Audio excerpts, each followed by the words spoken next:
नमस्कार दोस्तों, स्वागत है आप सबका हमारे YouTube चैनल बोल अचीवर्स में। मैं शालिनी गोयल आज फिर आपके सामने उपस्थित हुई हूँ एक नई कहानी के साथ, जिसका शीर्षक है चंपू खरगोश और उसकी जादुई छड़ी। तो सुंदरवन से चंपू खरगोश एक बार शहर घूमने के लिए आया। शहर की कठिनाइयों से चंपू अनजान था। वह निर्भय होकर शहर की गलियों में घूमने लगा। गलियों में इस तरह चंपू को घूमते देख वहां रहने वाले बहुत से कुत्ते उसके पीछे दौड़ पड़े। कुत्तों से जान छुड़ाने के लिए चंपू तेजी से भागकर गली के ही एक छोटे से घर में जा छुपा। चंपू ने देखा, घर बाहर से जितना छोटा दिखाई दे रहा था, अंदर से उतना ही बड़ा था। घर में ऐसी कई अजीबोगरीब चीजें रखी हुई थी जिन्हें चंपू ने कभी नहीं देखा था इससे पहले। बाहर से आती पदचाप को सुनकर चंपू एक कोने में जाकर दुबक गया और वहां जाकर फिर बैठ गया। चंपू ने देखा, काला लबादा और टोपी पहने कोई व्यक्ति अंदर आया। उसने घर के कमरे में कोने पर पड़ी एक छड़ी उठाई और उसे घुमाया, गायब हो गया। चंपू को यह सब देखकर बहुत आश्चर्य हुआ। दरअसल वह घर किसी जादूगर का था। चंपू ने भी जादूगर की तरह वहां रखी एक अन्य छड़ी हाथ में उठाई, उसे जादूगर की तरह घुमाया और छड़ी को हाथ में लिए ही घर से बाहर आ गया। चंपू कुछ ही आगे बढ़ा कि कुत्तों की एक टोली दिखाई दी।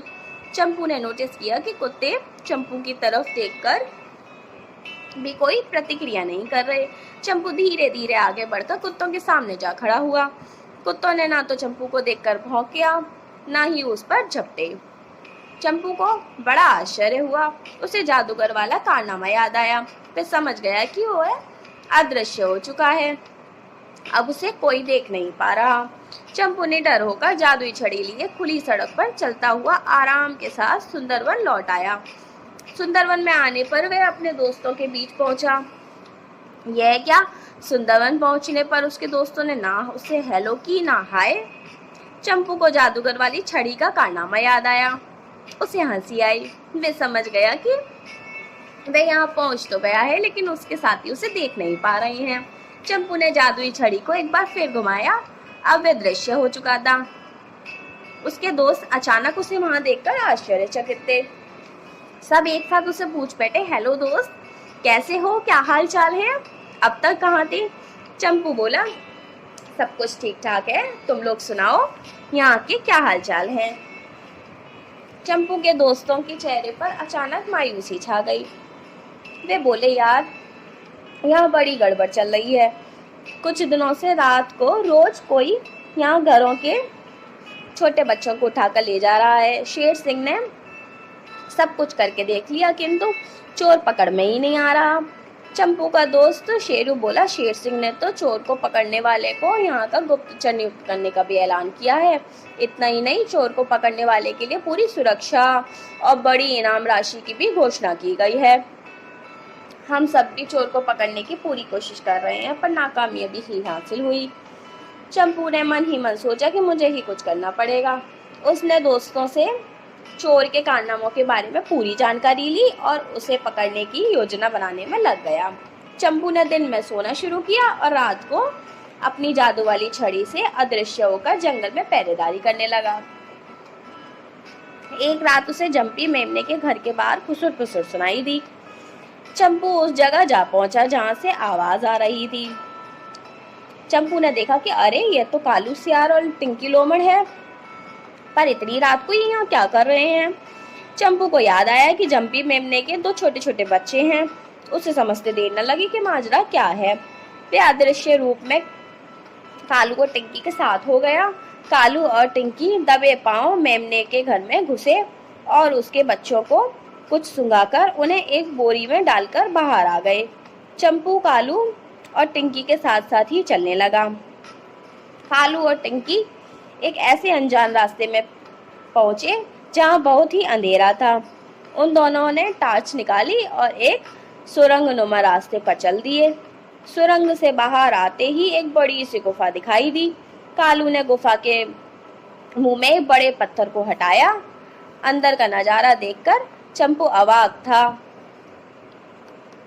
वहां कई सारे जानवरों के बच्चों को लाकर रखा गया था। कालू और टिंकी ने मेमने के बच्चों को भी वहीं छोड़ दिया और बाहर आ गए। कालू और टिंकी के साथ ही चंपू भी बाहर निकल आया। बाहर आते ही कालू ने फोन जैसा कोई गैजेट निकाला और उस पर किसी से बात करने लगा। कालू की बातें सुनकर चंपू आश्चर्यचकित रह गया। कालू और टिंकी चोरी किए गए बच्चों की तस्करी के लिए वहां से कहीं बाहर भेजने की फिराक में थे। कालू ने टिंकी से कहा, कल शाम तक यहाँ एक गाड़ी आएगी और सभी बच्चों को बाहर ले जाया जाएगा। चंपू के होश उड़े हुए थे।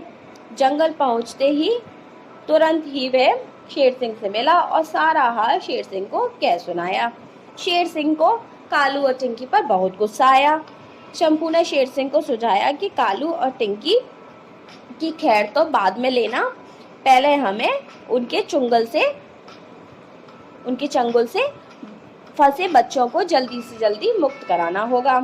शेर सिंह जल्दी ही चंपू व कई सारे जानवरों की सेना के साथ वहां पहुंचा जहां बच्चों को कैद किया हुआ था। शेर सिंह और चंपू ने अपनी सूझबूझ से सभी बच्चों को मुक्त कराया और सेना सहित एक जगह छिपकर कालू सियार और टिंकी लोमड़ के आने का इंतजार करने लगे। शाम होने में कुछ ही समय बाकी था। कालू और टिंकी टार्च जलाकर सुरंग से बाहर आते दिखाई दिए। गुफा के पास आकर वे किसी का इंतजार करने लगे। कुछ ही देर में वहां एक गाड़ी आई जिसमें बैडी भालू बैठा हुआ था। बैडी गाड़ी से नीचे उतरा। कालू और टिंकी बैडी को लेकर गुफा के अंदर गए। गुफा के अंदर जानवरों के बच्चों को ना पाकर वे तीनों अचंभित रहे थे। वे हक्के बक्के होकर गुफा से बाहर आए। जैसे ही तीनों चोर बाहर आए, शेर सिंह को उसकी बहुत बड़ी सेना के साथ देखकर बेहोश होकर गिर पड़े। तीनों चोरों को जंगल में लाकर एक पेड़ से बांध दिया गया और होश आने पर उनकी इतनी पिटाई की कि उन्हें अच्छी तरह समझ आ गया कि बदमाशी करने का क्या परिणाम होता है। चंपू की जादुई छड़ी और उसकी समझदारी से सुंदरवन में फिर पहले जैसी सुख शांति और निर्भयता का वातावरण स्थापित हो गया। शेर सिंह ने चंपू की बहुत तारीफ की और उसे अपना गुप्तचर नियुक्त कर ढेर सारा इनाम भी दिया। चंपू मन ही मन बहुत खुश था। शहर से उसे ऐसी चीज हाथ लगी थी जिसने उसे सबका चहेता बना दिया था।